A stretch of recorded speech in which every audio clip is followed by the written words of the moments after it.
Hey guys, it's Emily again. I'm here with Leon from Type Tips. All right, Hi would you like everybody.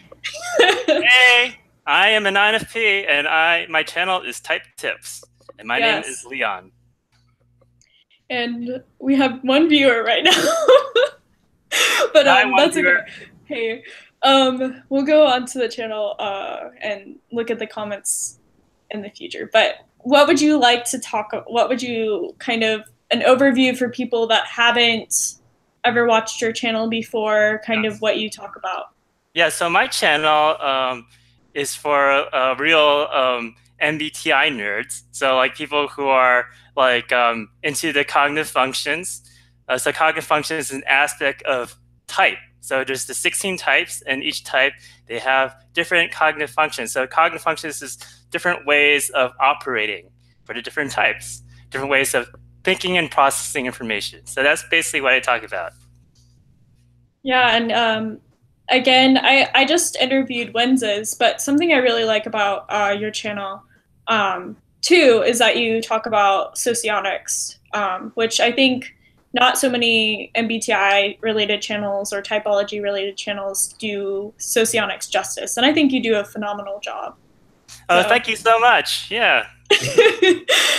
Does anybody, I don't know if anybody's, I haven't seen the video yet, but let's see. I wonder if anybody's commented on your hat Oh, on so my hat? far. Yeah, Okay. your beautiful, your beautiful hat. Yes, Let's it's a see. very, I have a wonderful hat on top of my head. Yeah. Yes. Let's see.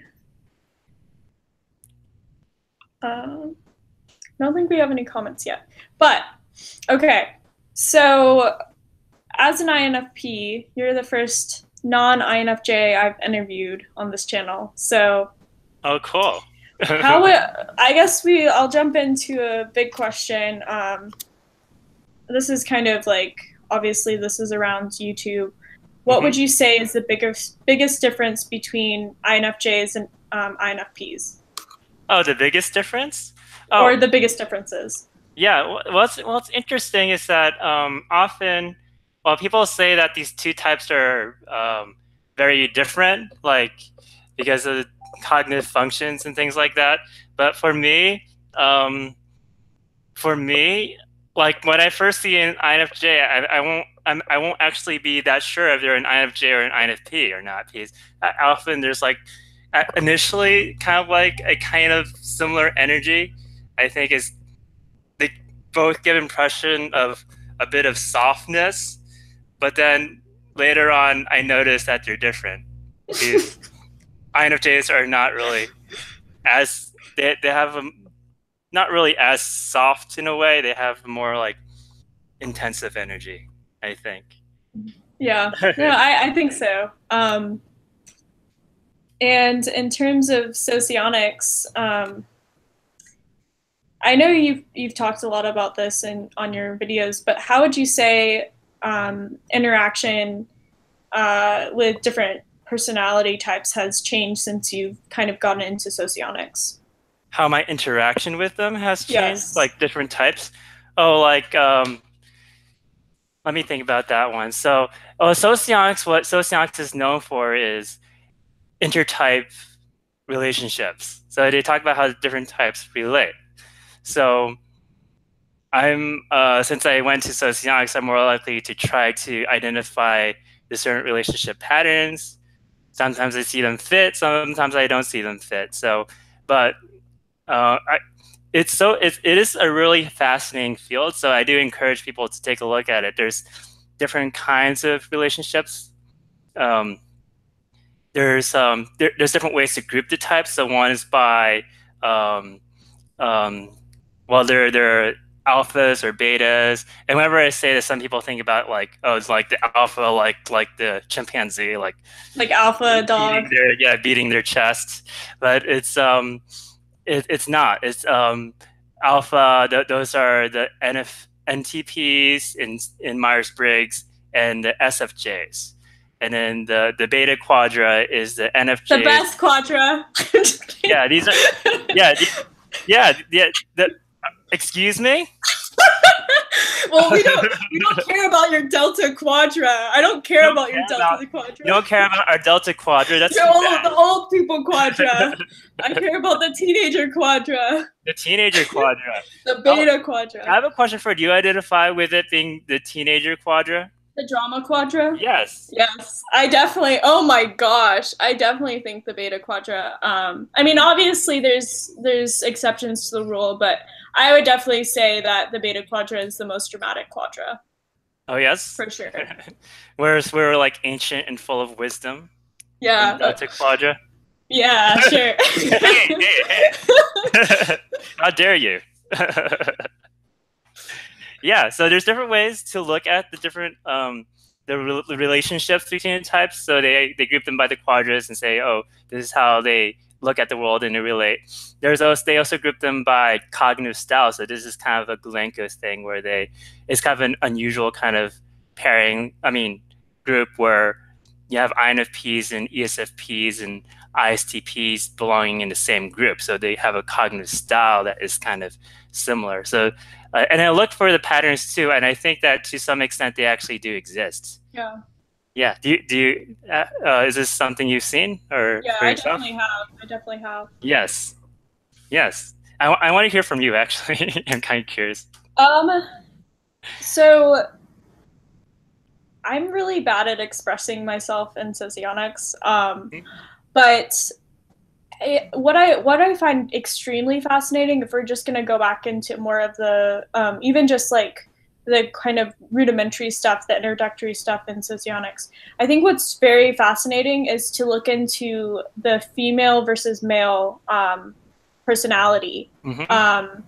I definitely think II for me does ring true for the female stereotype. Obviously, I mean, it sounds like you're yodeling. It's like I. Yeah.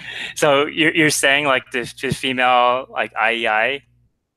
The description really fits me well, and it was almost scarily accurate when I looked into it for the first time, and just basically everybody that I'm sure of their type, mm-hmm. I have found it very accurate, and also just like all of the different intertype relations, quasi-dual, dual, superego, look-alike, all that stuff is just so interesting to me, and wow. So. Okay, yeah, definitely those kind of relationships are fascinating to me too.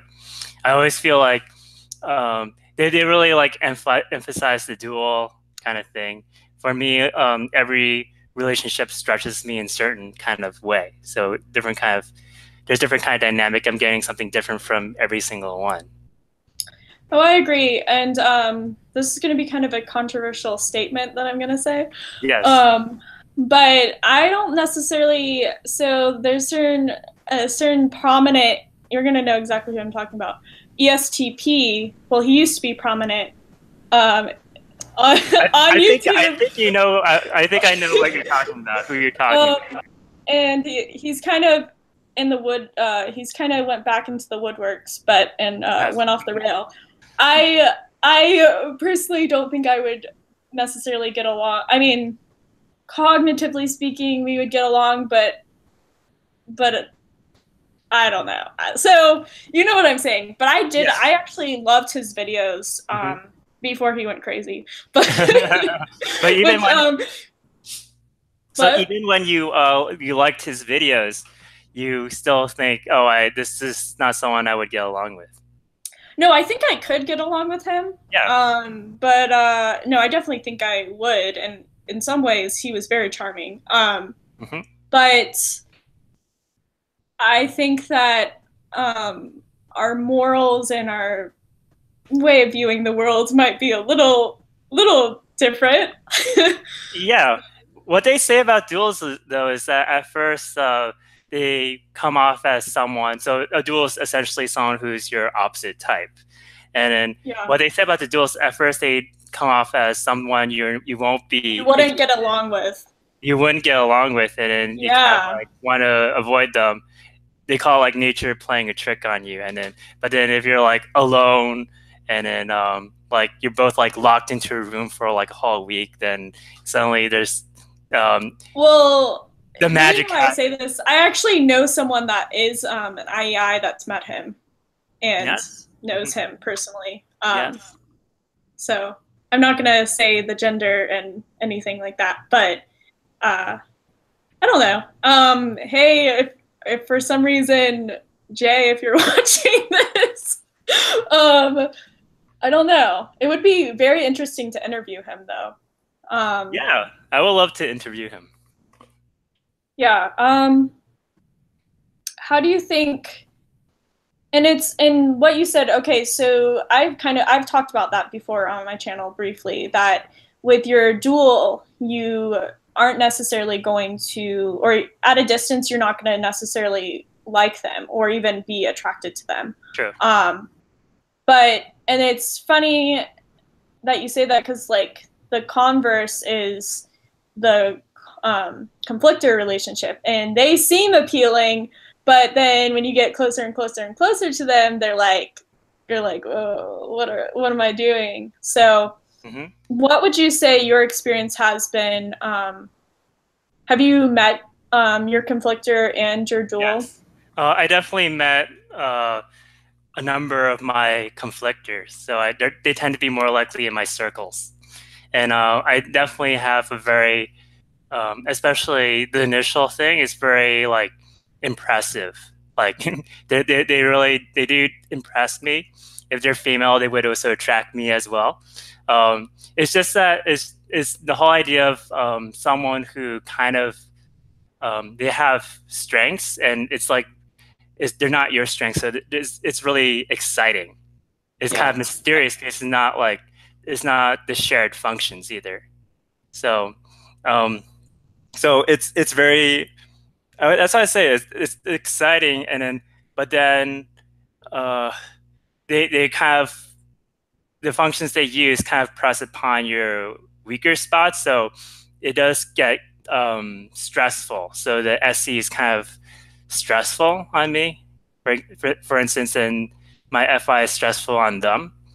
But it's also like I feel like in the long run, we could still get along is because they kind of challenge you to think. So you have to relate to them, and there's conflict, and then but when you relate to them, uh, it could still be like a great relationship. I wouldn't say the conflict necessarily continues. There's definitely like a very big difference, like in operation, and then there's a point of being stressful, but then you start to think differently. I definitely feel like I've grown if I'm with a ESTP that they help me grow.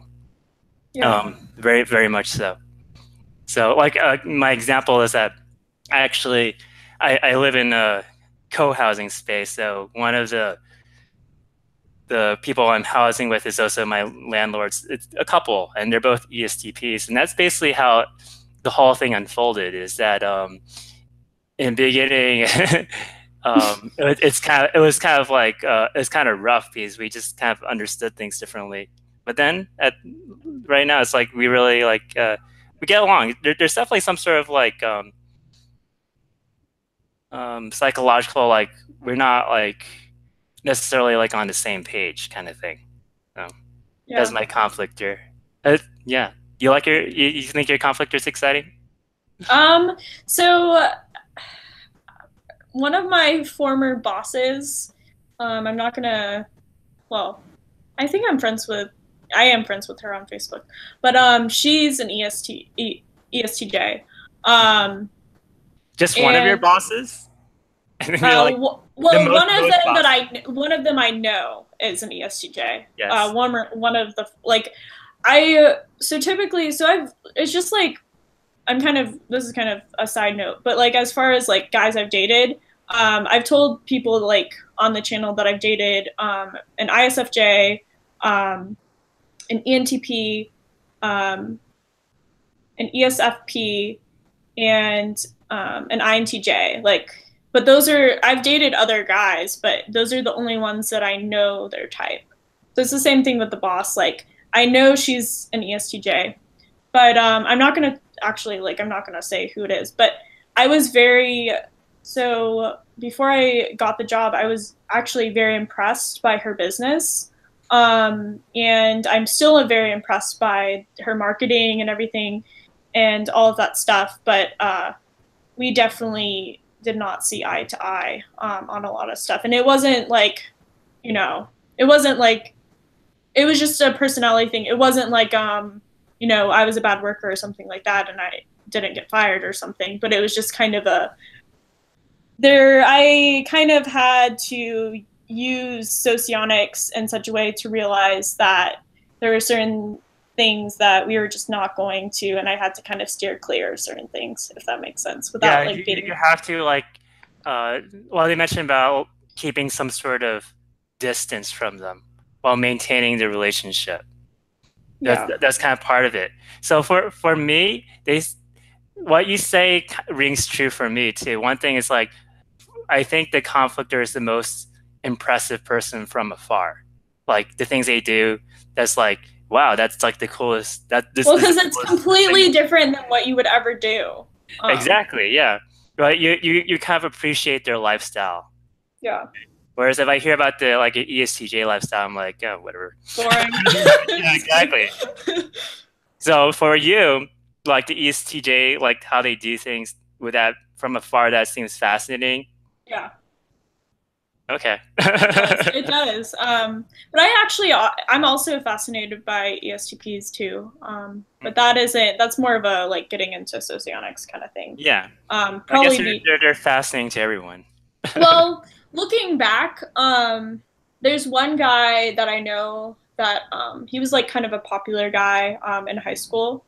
And, he was an EST. Like a lot of popular people looking back were either ESFPs or ESTPs, that I'm thinking of. And the ESTP guy, like that I'm specifically thinking of, he used to get into a lot of trouble and stuff. But like towards the end of my senior year, we actually had like this really weird dynamic. Like I was completely different than him, but and I was like the very goody two shoes kid in the class, that didn't talk to anybody, and he was like this very like extroverted, like, you know, bad boy. But we like had this dynamic, and for some reason, it ended up. I mean, we never. It was not like that, but it was like I don't know. It's hard to describe, but it was an interesting, definitely interesting dynamic. Yeah. Yeah, I bet. Yeah. So, besides the conflictor relationship, what would you say is the most interesting relationship, in the inner type relations? Yes. One thing I like to think about is the one called the benefactor, the benefactee. So the the benefact. So for me, my I'm the benefactor to the ISFJ, and then the INTJ is my benefactor. Yeah. So interesting thing about the benefactee is like, oh, it does look like it's someone you can get along with, but you kind of look down at them at the same time. It's like you can't really help it though, but they look up at you. So like just generally speaking, like for like an ISFJ, that would be their fourth functions and NE, expert intuitions. That means that that's what they seek, right? So they're very impressed by like someone who could easily improvise um, and other kind of any like cross contextual thinking because they find that very challenging.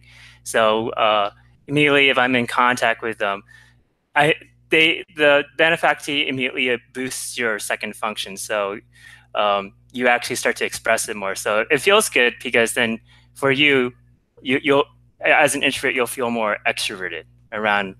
You may feel like more extroverted around your benefactee. So for me, I do feel more extroverted. I get out my any stuff, um, and it's good to be appreciated for that. But also feels like I'm not like that kind of relationship doesn't like excite me in any way. Like it doesn't. I don't feel like for me there's like a pull to them. Like I don't mind like I guess there is. I do like enjoy their goofiness and their goofiness, but there's other things I just don't. I guess it's because what my type seeks is not like necessarily found in that type. No, Yeah. they have introvert sensing, so they do provide for that. But they say in sociology, you kind of don't really pay attention to like the person providing you with that aspect.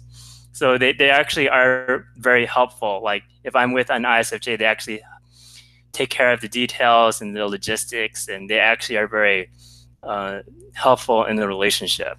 But there's definitely like so what I use socionics for, I use it for personal improvement. So I always identify these dynamics, and I always tell myself, remind myself, what am I getting from this relationship? How do I show appreciation for this person? So like with ISFJs, that's the thing. But like I guess maybe it's also their lack of any, so that kind of does not come off as impressive to me, for Yeah. instance. Whereas like an INTJ kind of looks down on INFP, right? But but I don't know because maybe they kind of look down on everybody. I can't really tell.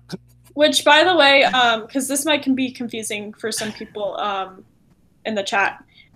So when he's talking about INFP, he's using Myers-Briggs terms. So in socionics, he's talking about actually INFJ. So in socionics, again, the J and the P are flipped. So in socionics, he's actually an INFJ, and he's talking about the ISFJ and Myers-Briggs, which is an ISFP in socionics, Exactly. and the INTJ and Myers-Briggs, which is an INTP in socionics. So basically, So, socionics exists to confuse us. well, I think it makes sense because they go by the primary function instead of the first extroverted function. Right. That's how it goes. That's how it is in socionics. Yeah, so Yeah. I think it makes sense. And it's interesting you talk about that. My dad's actually an INTP in Myers-Briggs, INTJ, and socionics. Hmm. So obviously he's my benefactee. Um, and I actually have talked about this and I have an INTP video, but I do find that INTPs tend to like me, um, and they look to me for emotional support. Um, and I actually, I guess because of my dad, I am even more accepting of INTPs.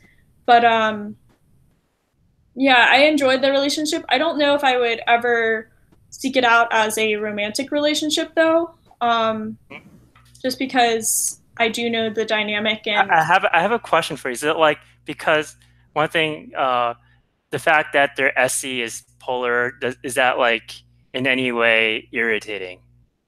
um, I guess in a way, they're just I don't know. I don't want to be like I love INTPs, but so it's not like any hate towards them, but it's interesting. Yeah. So Yeah. and then what do you think of the the comparison relationship or comparative relationship? Like Comparative. And yeah, which one is that? that's the one. So I think for you, let's see what yours would be. Yours would be, I think, the ISFP and Myers Briggs. Um, yeah, ISFP, that's well, ISFJ and Socionics. okay, the ISFP, right? Yeah. Um,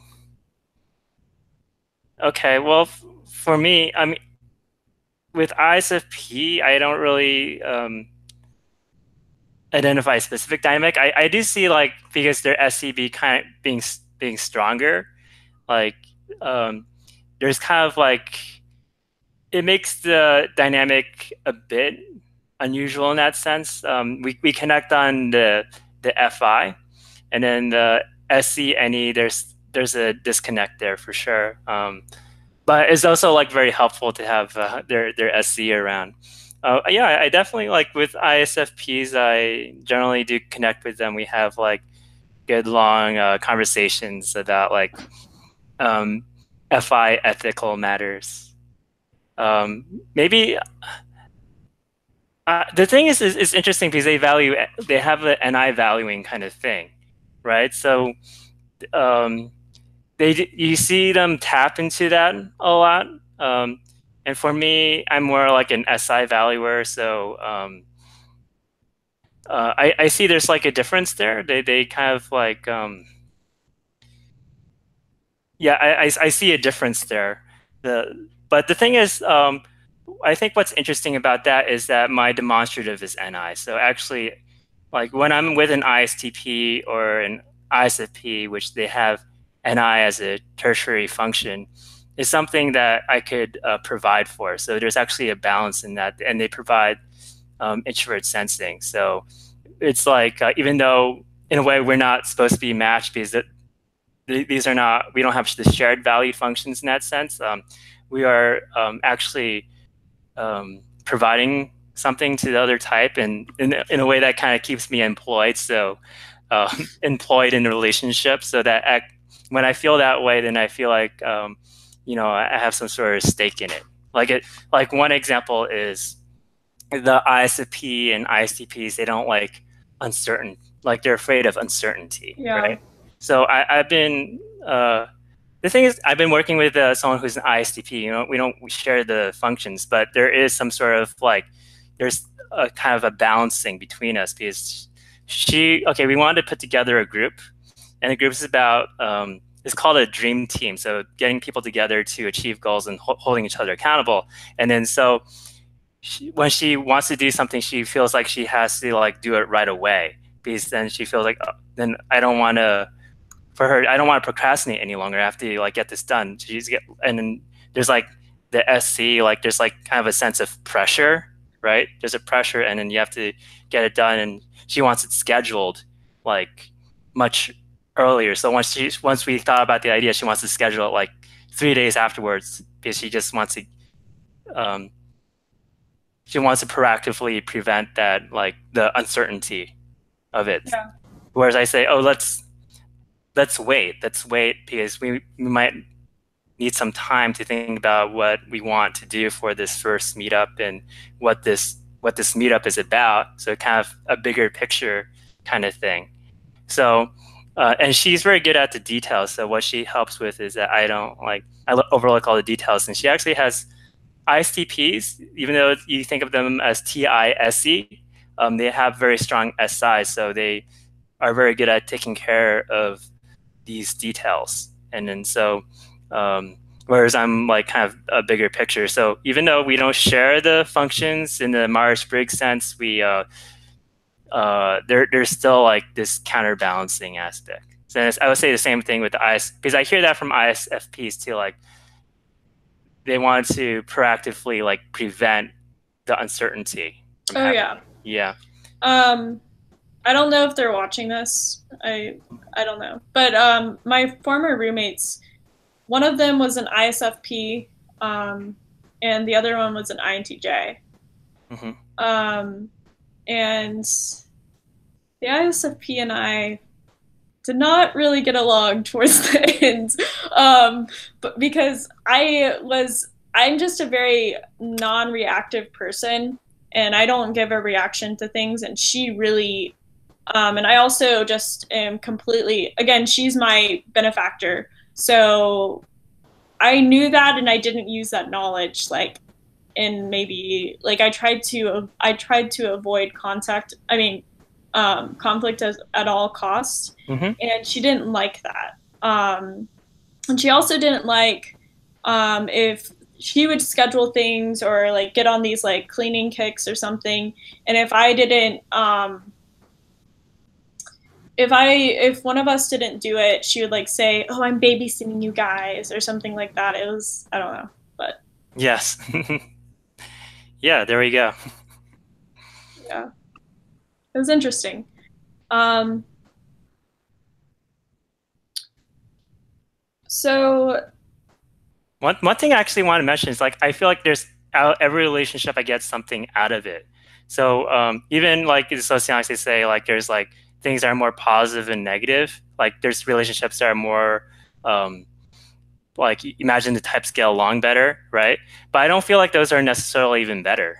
Like for me, like even if it's like duality, the duality is like, okay, so it's your opposite type, you belong in the same quadrant, and people with the same quadrant, they kind of value the same things. But if you're around them too much, then you can't see past those values either. Yeah, exactly. No, I think all different types of relationships are beneficial. And you were just talking about the ISTP or ISTJ and socionics, Hmm. and that is your superego relationship. And I've talked about this before, but my younger sister is an ISTJ in Myers-Briggs, an ISTP in socionics. And I actually, and I've said this before too, but we have a phenomenal relationship, and it's mostly to do with like working out those differences. Yes, yeah, yeah, exactly. I feel like yeah, the conflict and differences is where like how people grow in a relationship. Like if for instance, if I'm with my, you know, there's one type of relationship called identity, and that's basically your same type. We Yeah. just will like be just talking about the same things, and we just like get each other immediately off the bat. And then but then we can't like help each other, you know, we just nothing. um and then when I'm with another INFP, I start to really question, like, you know, and we start to share the same worldview about things or way of thinking about things, and I start to like become like very skeptical of it because I'm afraid that I'm getting locked into a certain kind of mindset. Oh my gosh, that's so INFP of you. Yeah. You think so? I think so. That's funny. Um, that's Yeah, it's one thing about like you mentioned about like, because when I'm with the ICP, I feel like that really does push me, even if I sense the SC and she wants to like have complete more things and in one day. I feel like that kind of like pushes me more, like that sense of like the SC pressure. But I do feel like how it is my polar function, like it gets me stressed out. But then at the same time, it's like it's also like exciting me more or making me feel like I'm growing. So I still feel like those functions, like the functions that you don't value and someone else has it strong, they make you grow. It just has a bit of pain that comes with it too. oh, definitely. I beat up my sister many times. Beat up your sister many No, times. we know we both have. But yeah, because she's 2 years younger than me, and we're very close in age, and we kind of grew up like very close to one another, and we just couldn't be any more different. Um, and yeah, it's interesting. She does excite me. Everybody that knows my sister, she's very creative in her own way, and she is very driven and tenacious, and people really admire her. And I admire my sister as well. And then at the same time, especially when I got into typology, she realized, because my sister is a very private person in many ways, but she realized that I'm actually more private than her. Hmm. Because something I really admire about my sister, she's very good at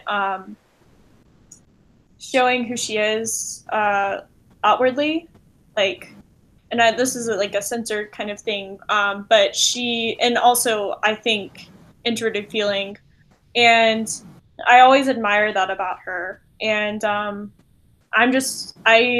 am pretty open, but I don't really show people what I'm interested in, Hmm. if that makes sense. Yeah, yeah, I think that that makes sense. Yeah, yeah, sure. Yeah, I feel like from those relationships, I just get different things. Like if I'm with another NF, then we talk about this NF things, and it's just really great to be able to share that because it's hard to. Those are things that are hard to talk with other types with. Like if they're not NF, like that kind of NF territory. But like on the other hand, like and sociologists say NF is the most internalized. These are the most internalized types, even though they're extroverted. And what that means is that if you're an ST, you're even if you're an introvert, you still like the things that you're able to deal with are still the outside world's kind of stuff. Like even if you take an ISTP, ISTJ, they're very like in terms of like real world stuff, they're capable. Like they're Yeah. capable. We're not like capable of operating in the world. Yeah. But they are like they're introverts, but they're because they're ST, that's externalized. So like when I'm with other NFs, the great thing is being able to talk about all the NF stuff, which the other types they don't get necessarily. But like in terms like when I feel different when I'm working with an ENFJ versus like an ISTP. Like ISTP, I feel like I could actually like get certain things done. Yeah. Whereas the NF territory is like it's hard to think about how that NF stuff like translates into like any like actions You or just feel plans. motivated after you talk to an ENFJ. Yeah, exactly. I just feel motivated. Yeah. Do you feel the same way with the ENFP? Yeah, I really like ENFPs. I actually haven't really talked about ENFPs on my channel too much, but I have a lot of ENFP friends, and I definitely agree with. I can't think of the name of the relationship right now, but It's called one of the terms is called extinguishment. yes, we do very well, kind of when the discussion is focused, and it's I think I do best when I'm alone with ENFPs. Like our relationship is the most beneficial when we're alone because when we're with other people, I think things get convoluted and some of the ENFPs they that I've experienced, they don't they may take things that I do in group settings as being insincere or something like that. And I don't know if that makes sense because Oh I yeah, don't, oh it would yeah, make sense. Yes. yeah. How would you describe introverted feeling to people? Because I am so fascinated by introverted feeling, and I've always admired introverted feelers. That's like a very hard question. Yes, let me Like just like let me you tell you to explain the world. yeah, exactly. Well, it is I do have an easier time describing the other functions, but introvert feeling is not very easy. Yeah, Um, it's like one way is like it's not like working with like quantitative data. It's all like it's kind of it's very qualitative, and so the way it sees the importance of things is from that kind of it's like felt out. You feel it out, I guess. Um, and um, well, I think one thing I would describe about introvert feeling that is interesting is the difference in Sociance and the Myers-Briggs. And I think they're actually both true. So the Myers-Briggs both more focus on personal ethics, like the things you want to do. And then Michael Pierce has a very interesting term. He uses instincts, like kind of like going by your own instincts, rather than the group harmony of extrovert feeling, right? yeah, But socionics actually has it kind of flipped in a way because socionics is it talks about introvert feeling as being actually more in touch with conventional morals. So saying thank you and being very polite. And actually, if you watch an INFP enter into a new environment, they're very they kind of pay attention to um, they want to give respect, so they do pay attention to what they say in sociology is that they pay attention to the hierarchy that's yeah, involved, and then so INFPs could kind of be kind of restrained in a way in that respect. So there's that because the reason why it's kind of true is because if you look at there's a lot of ENFJs that behave very unconventionally, and it's as if ENFJs sometimes they don't really go by conventional morals. They kind of like they think more about they're more in tune to the group environment, and they kind of prioritize that over those kind of morals. So yeah. No, so definitely. so sometimes I see like people who tend to become presidents are often ENFJs is more about like how you're able to like almost like um, you have to kind of read the um, where people are today, kind of like the times. That's introvert intuition, kind of seeing the trends, and then kind of like making oneself into a certain kind of archetype. So using like extrovert feeling to become a certain kind of persona, right? So they don't really. I think that's what they do. I don't. You actually, when you look at ENFJs, they kind of have like almost like a dark energy. Yeah. I see more of a dark energy. Like they're kind of, it's almost like kind of more their ways are more Slytherin than the other types. So when these people like really extra feeling with more conventional morality, I don't really agree with that. It's actually a very different. That's why socionics is kind of like the flip coin of the Myers-Briggs. Like they say like, oh, Myers-Briggs extra feelings about like what's appropriate and all that, but I think it's different. Like I think INFPs want to be more of like, oh, I want to be like the martyr of like this like to be true to these values, and these values may actually seem conservative to other types. No, I definitely agree with that. And for now, I use a lot of Myers-Briggs terminology because I'm trying to get people like more and more comfortable with like socionics in the future. But because it is such a rabbit hole, and it is so complex that, and there's so many bad things that could probably come off of socionics if you do it in the bad way. um, so that's interesting. I think something that's, if you haven't checked out these videos, I think they're incredible on Type Tips channel is the when you're talking about the quadras and you have the pictures of the different types.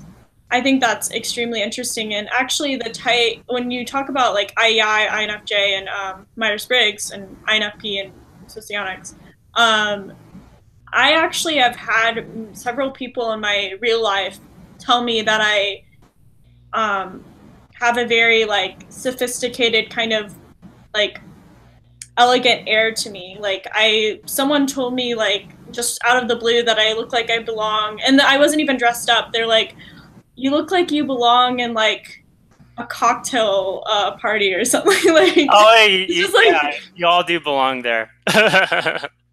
Like, yeah, it's like you're both like definitely aristocratic, like seem like higher class people, like the things you talk about.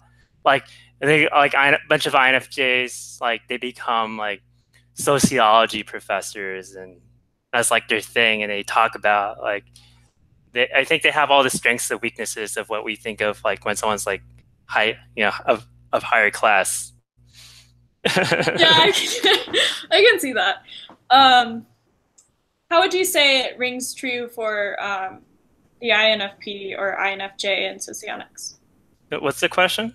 Like the description that you use for INFP.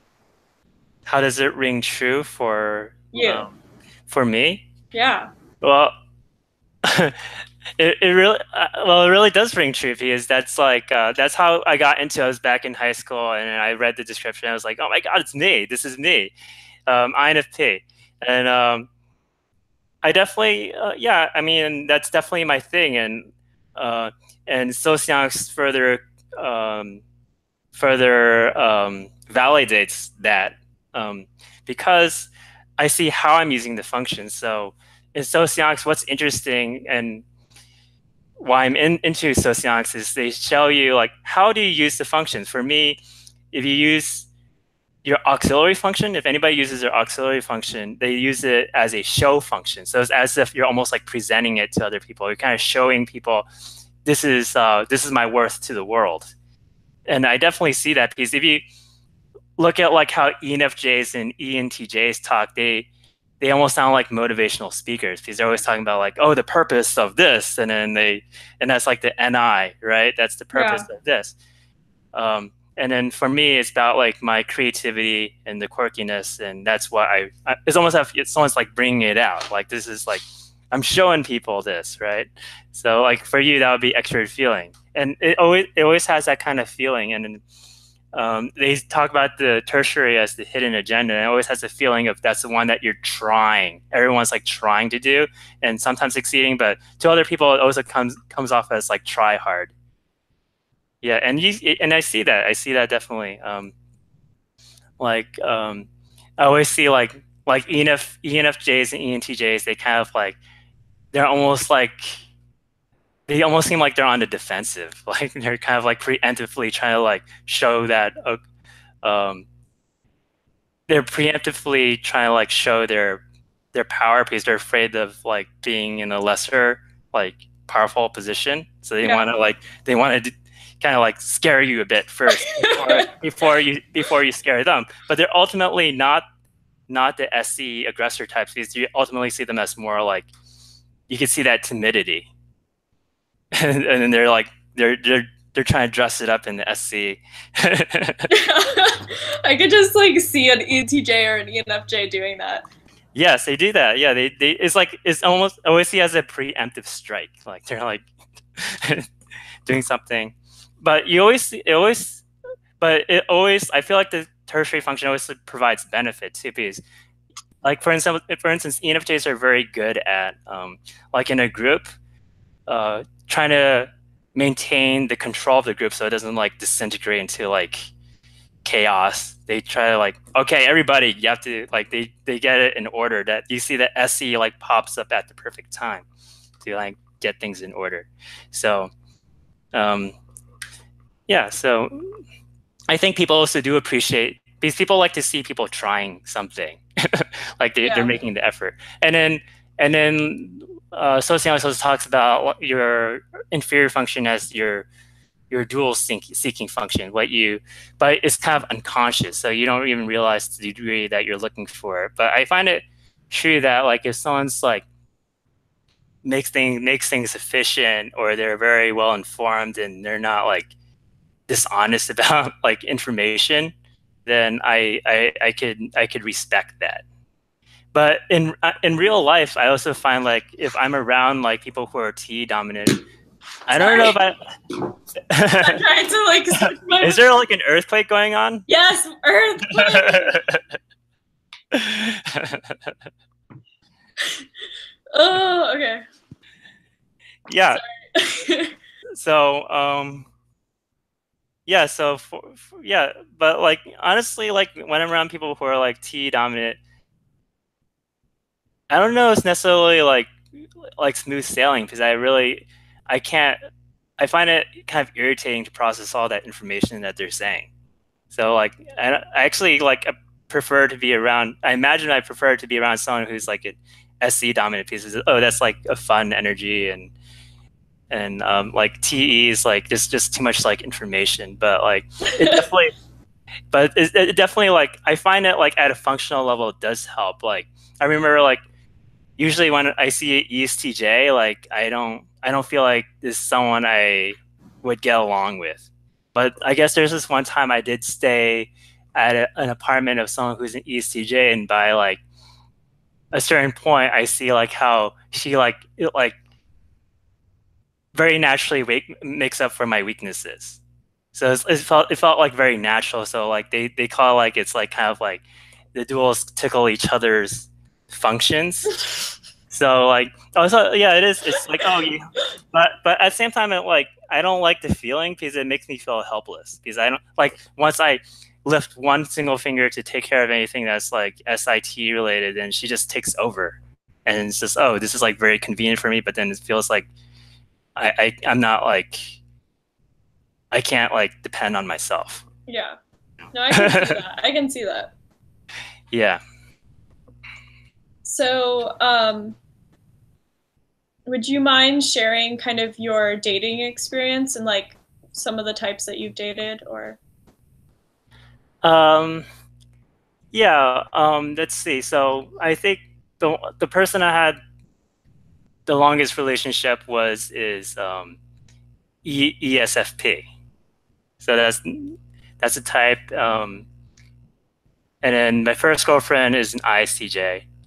Um, I don't have a very long dating history, but I could tell you like there's different types I've been interested in. Like there's these girls that have been like they're friends or something like that, and there might be some sort of like romantic um, kind of connotations involved.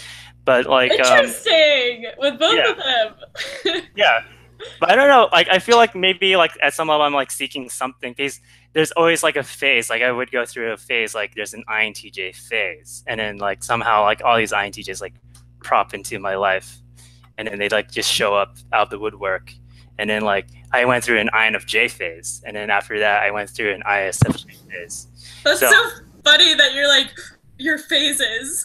yeah, I have yeah I have different phases. So let's say um, okay the I feel like okay for like INTJ that's definitely because of the whole like benefactor thing. Like once they start speaking, I immediately like admire like every single word they say. Like everything they say is like super impressive to me. I think it's because, and this is just a theory I have, is their strong. I mean, their dominant functions NI, and then their second one is T, extrovert thinking. And I'm extrovert thinking is my inferior function, so that's what I seek. And then my demonstrative is NI, so I'm actually strong at NI, but it feels like the way they take care of their NI through the TE is what is impressive to me. Yeah. So like I have this NI and there's no like way to unleash it properly because I think my way of thinking about unleashing NI is through extrovert thinking. Like I want to I have like this maybe like a vision of things, and then like how do I carry about efficiently to achieve that, and then they just like do it so easily like that, like oh like point A to point B is like simple. And I think the reason why the benefactor is so attractive is that their inferior function is their secondary function, but not their dominant function. So it doesn't seem like overwhelming.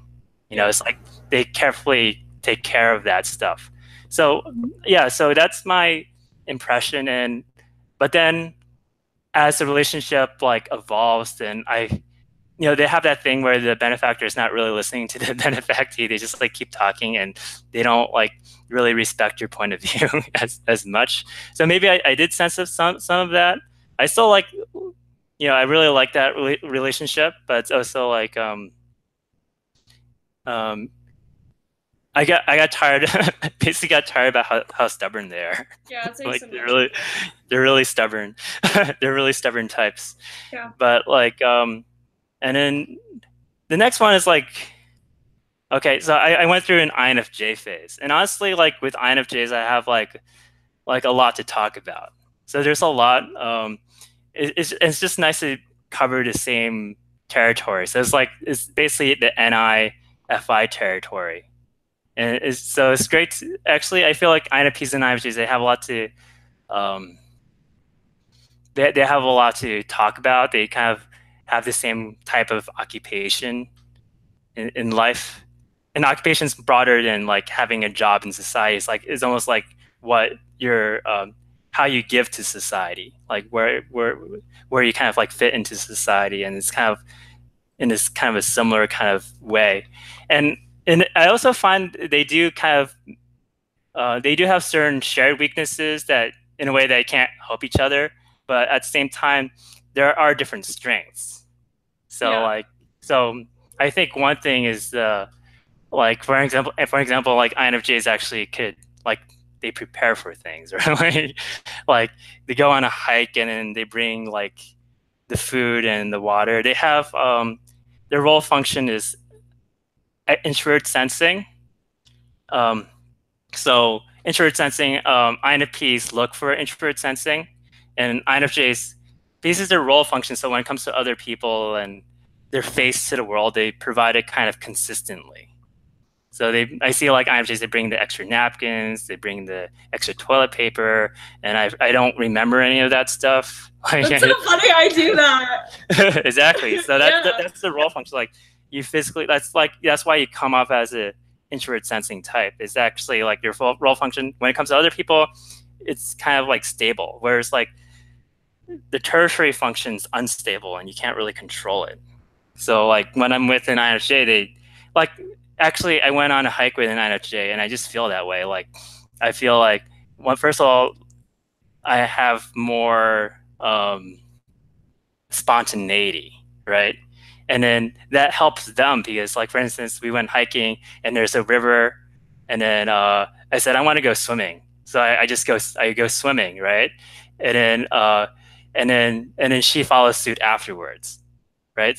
But she said that if I didn't go swimming first, then she wouldn't have gone in after, kind of thing. Like it's kind of like INFJ kind of like needs to be pulled into the spontaneity Yeah. more, right? So we do actually provide for each, and then actually, like when I think about it, I'd still be interested in dating INFJs. So Really?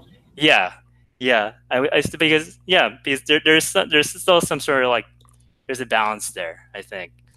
And then after that I went through like a ISFJ phase, but then it's kind of like how like with the INTJs where like maybe it's like bad karma or something. So like INFJs treat me a certain way, then I treat the ISFJs.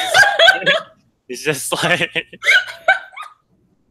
yeah, yeah. So yeah, and like there's like no like yeah, but I do pay attention more to what they're providing because they're actually just as much as the other types they're providing. They're contributing to the relationship. You just like don't really pay attention when the benefactee doesn't. Yeah. It's so true, but it's kind of, especially in Myers-Briggs, because they just like, I don't know. I like Myers-Briggs. I think it's a great way of getting people into typology and stuff. But it really does, like, for example, INFJs and INTPs. So again, it would be flipped in socionics. But again, INTPs are, they are my I'm the benefactor for them.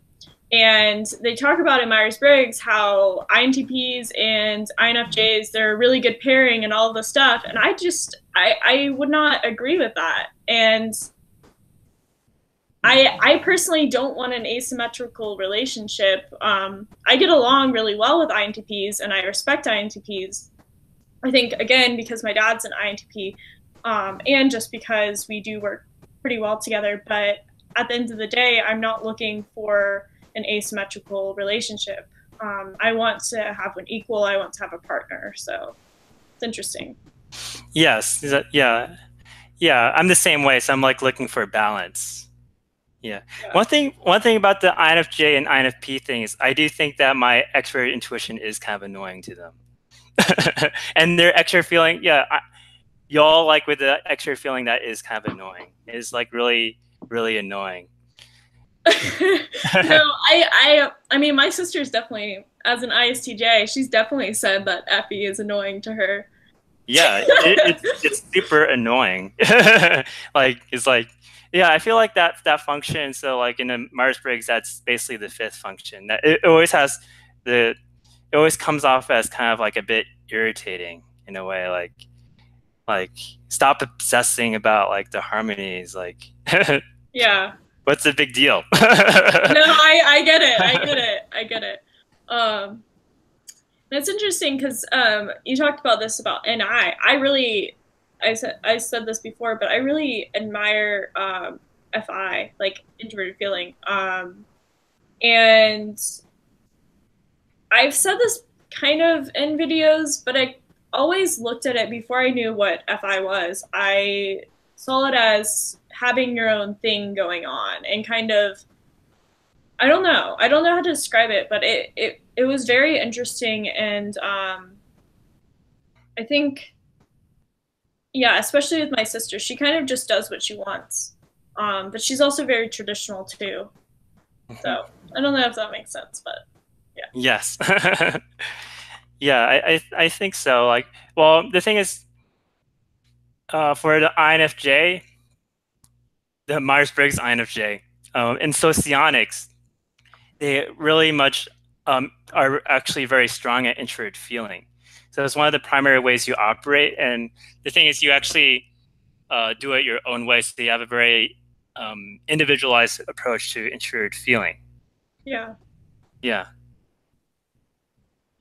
And I definitely think that INFJs I mean, it definitely comes across with INFJs that they are very, a lot more individual than, let's say, an ENFJ.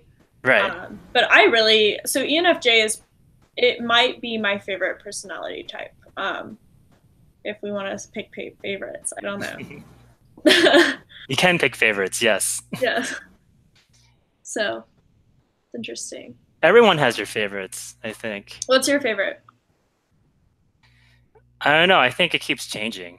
As I Oh said, my god! I have phases I go through. You're, you know what? Like a lot of INFPs remind me of like an angsty teenager. Like, oh, mom, I'm going through a phase.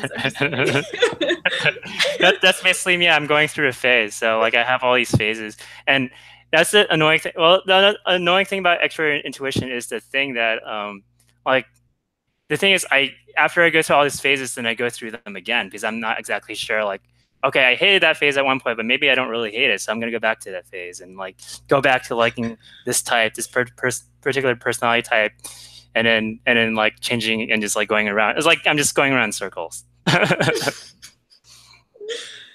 so funny because I like for me like I don't know if I ever really see myself going through phases, but I if I'm done with something, I'm done, and then I kind of just don't go back to it.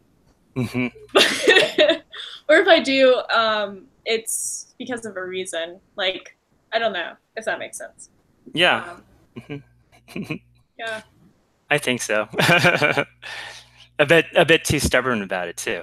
Yeah. Yeah. No, I'm definitely stubborn. I'm sure you don't want to try out this new thing. It's like, no, this is my vision of things.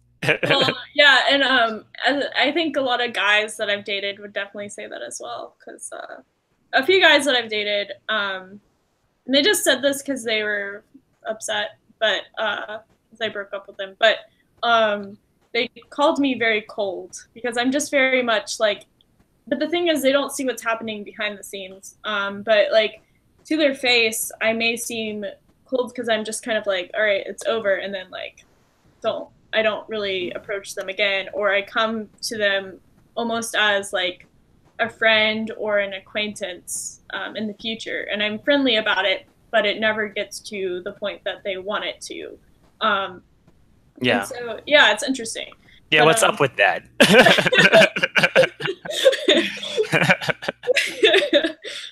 But yeah, I mean, something that I don't know if a lot of people talk about this, but like for me, when it comes to relationships and stuff, so I've never really been broken up with. I've definitely broken up with all of the guys I've dated, or been in relationships with, one way or the other. And afterwards, so for me, like obviously I'm doing the breaking up, but it takes me a long time to get over people, even though it may not seem like it. And it's an emotional roller coaster for me, but I don't let them see that. I don't know if that makes sense. Yeah, it does make sense. Yeah. Yeah, I think that's like the INFJ pattern, I think. Yeah. Mm. I was just thinking about this movie, and I always refer to this movie because actually, like, I'm kind of a weird INFP in that I don't actually watch a lot of movies, so I always refer to this like one of like the 3 movies I've seen in my life. But like, and I liked a lot was, and this is funny because I'm so like not with it with movies that I don't even remember the name of one of the movies I watched. I think it's like Galactica or something like that, but like. They have like Uma Thurman playing the INFJ, and then there's like, and her was like a semi-dual, which is an ESFP. He's like the main character, but he basically wants to go off into space and become like an astronaut, but they won't let him because he's born like with some sort of genetic defect, and this is the future where they kind of judge who you could become by the moment you're born, Oh, right? wait a second. I feel like I've seen that movie. You seen this movie? Oh, great! Maybe. I feel Because I like feel I like have. she does like a very classic INFJ thing, which is like um, she definitely has her own way of, but well, basically she does help support like his mission because she basically had to lie to people, right, about like what's going on. But there's something like very extra feeling about that, like Are you calling INFJs liars? I'm just yeah. kidding. But it's like for the greater good. It's like Yeah, for no, I agree. I agree. but she's like kind of like they have to like maintain that harmony around them so that people could reach what they actually need to get to, but where they need to actually be in life. So that his mission was to become like an astronaut, and if she didn't do all the extra feeling things in order to like um, then he wouldn't have been able to become what he wanted to be. Yeah. And he's very like introverted feeling about like this is what I want and this is da, da, da, and like That's interesting because I've dated an ESFP guy. So this is the guy. Well, I didn't really say this in my video. I okay, if you're watching this, I'm not gonna say his name, but I don't think he knows his type because he was like, I don't wanna be boxed into a type or something. Like, but I've told him before what his type is. But so he's an ESFP, and he potentially might be going to my birthday this weekend, and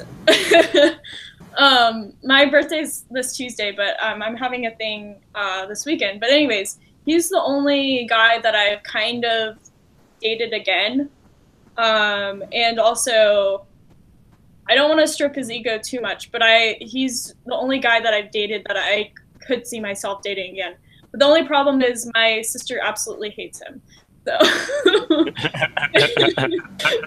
and he doesn't really like my sister either, so but yeah, no, that's very interesting because I noticed FI with him a lot, and the thing that people don't understand about ESFPs is that yeah, they can be. I mean, he's a crazy person when it comes to being in the public setting. What's going on with the audio? I hear fine on my side. It's kind of echoey. Oh, wait, I think it's better. Anyways, he was like obviously the stereotypical ESFP when it came to partying, and he was always the center of attention. But when we were alone, he was very emotional and very deep. I mean, he still is, but and such a super awesome person. Yeah. But yeah. So Yeah, I think so. I feel like they could be kind of like NF in a way. Like they have like their aspirations and they need to like experience things and like it's like very like it's like very meaningful to them. So like they get painted as like this kind of like happy-go-lucky type, but I feel like they're not actually that way.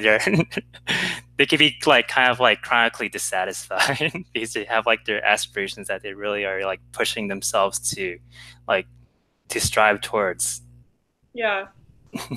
And I saw that with him. By the way, isn't Uma Thurman ESTJ?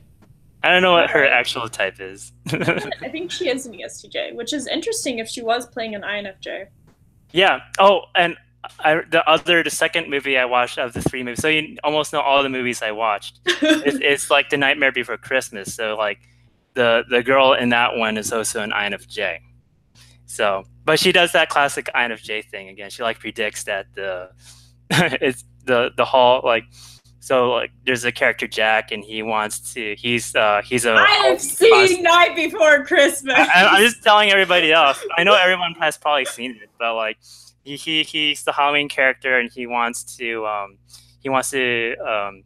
fill in for Santa Claus for Christmas, right? And then she foresees like how this is not a great idea.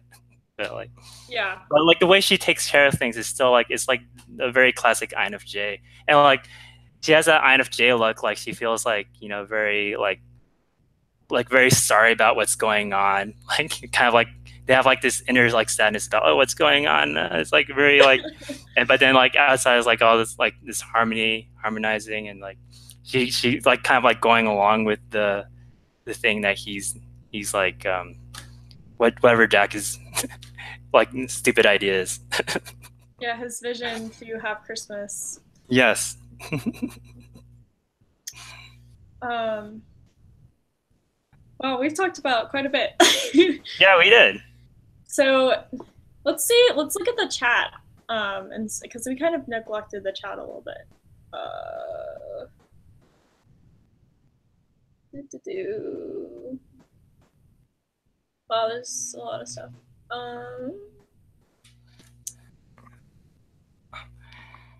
It's a lot of comments. Does anybody have any questions? I don't know if people are gonna. I think it's lagging a little bit, like on their side. Okay. Oh, I love how someone said earthquake. Earthquake.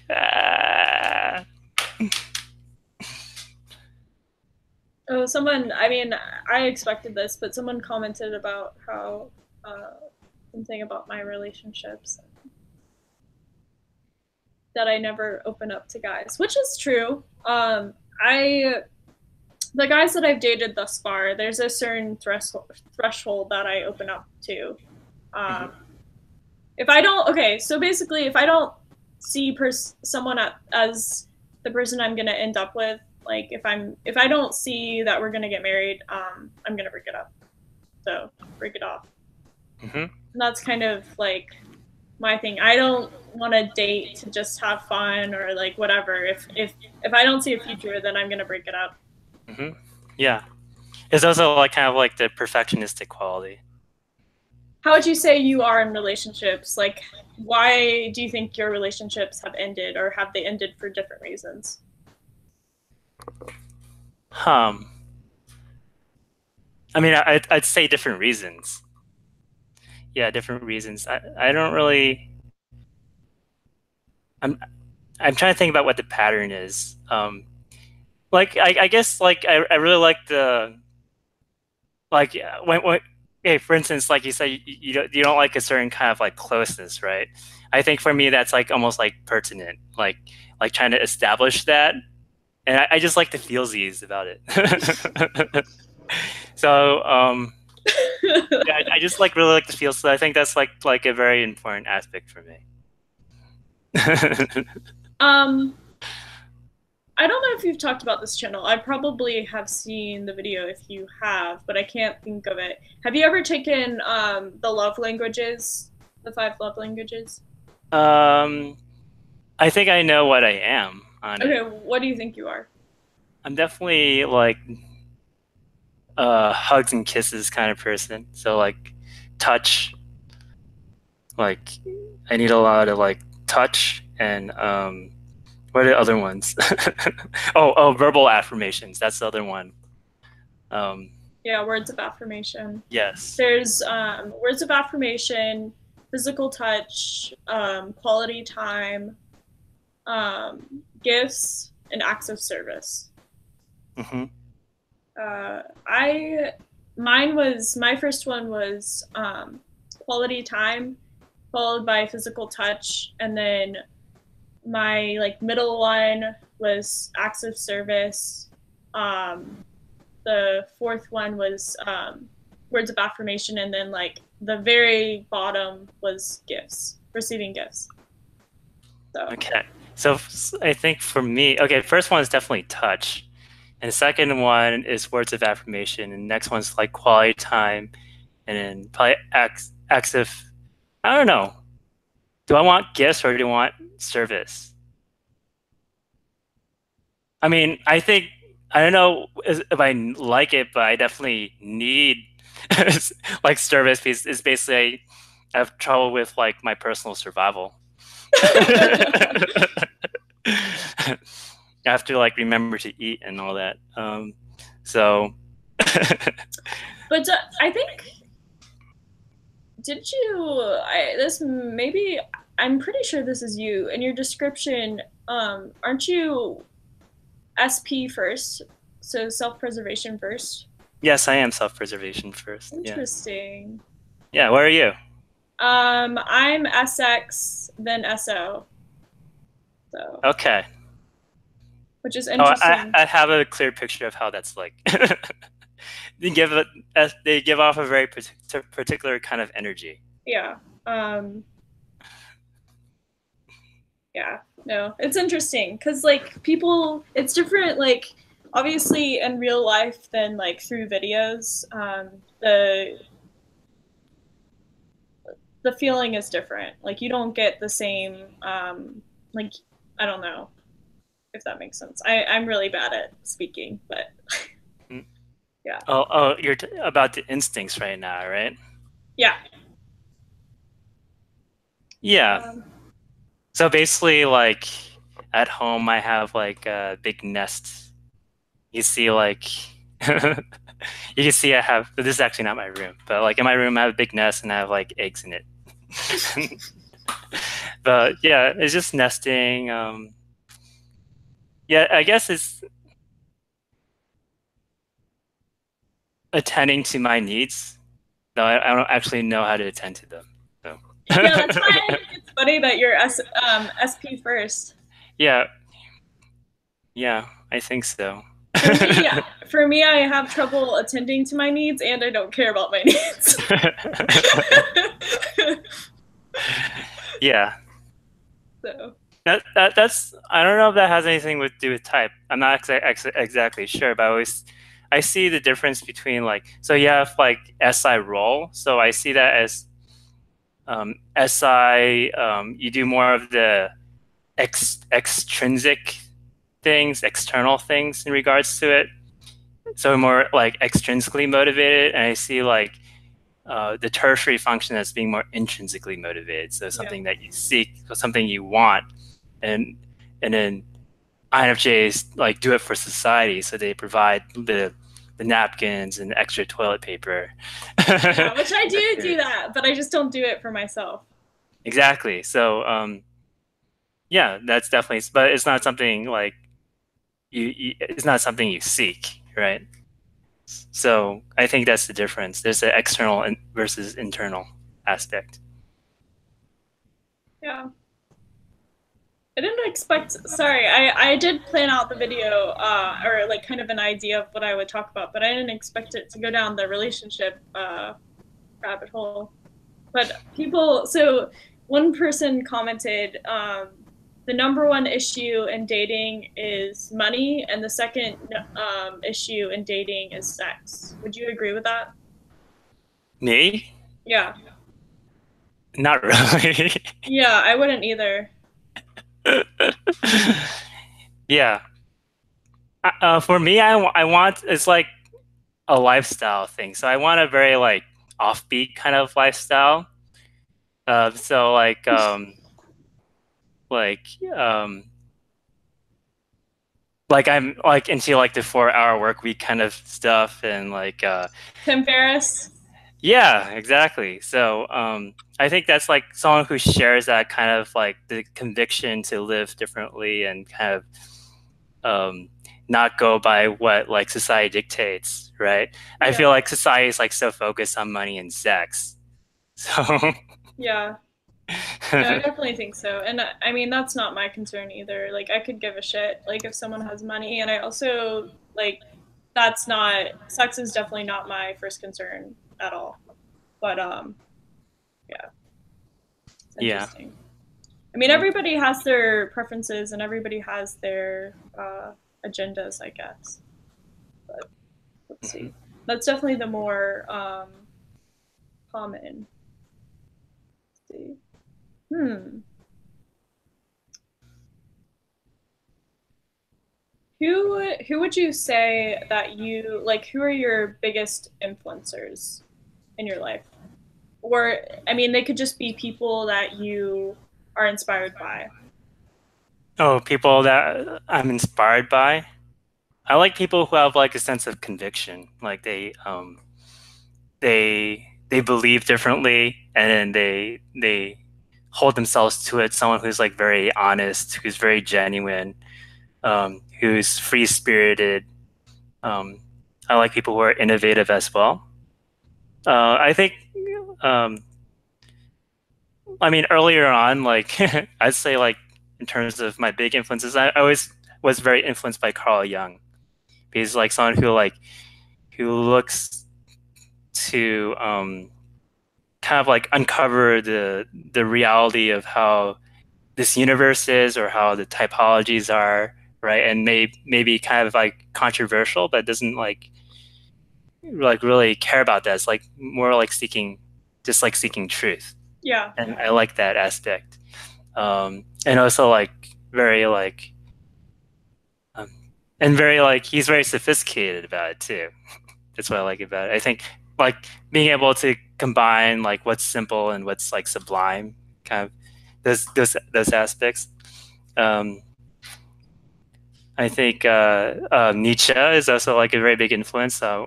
Just like being challenged by his thoughts. I don't really agree with half of what he says, but I just like being challenged by his thoughts. I feel like a lot of like I've been like especially younger. I've been inspired by a lot of like writers who are more like INTJs. He's a whole Interesting. probably like benefactor. Maybe it's like a benefactor thing, but like I'm always like impressed by every single word they say.